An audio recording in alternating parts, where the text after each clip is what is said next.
నన్ను ఏమైనా చేసుకోవాలి ఇప్పుడు నాకు ఏమవుతలేదు అన్యాయంగా పోతే అని ఏమంటాడు ఇక్కడ దాకా తీసుకొచ్చి ఇక్కడ చేంజ్ చేస్తే ఏంది ఏంది రాజ్యం ఏంది రాజ్యం వెళ్ళిపోతుంది అన్యాయాన్ని దండిస్తాను ఎక్కడ కూర్చుంటా ఇది మాత్రం మోసమే పచ్చి మోసమే ఇంత కూడా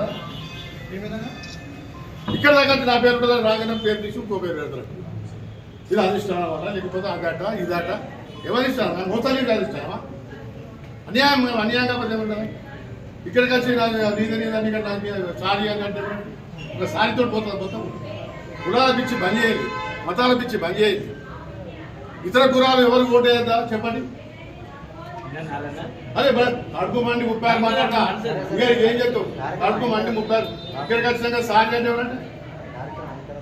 ఏం కార్యక్రమం అయితే కార్యక్రమం అది అయితే అది బాబుల వాడికి అయితే అన్యాయంగా అట్లా మనకి అన్యాయం అన్యాయం నమ్మించి బంధువులు గతంలో సుధా అన్యాయం చేసింది ఇక్కడ ఖచ్చితంగా లిఫామ్ చేసాడు సారీ ఒక సారీతో అయిపోతుందా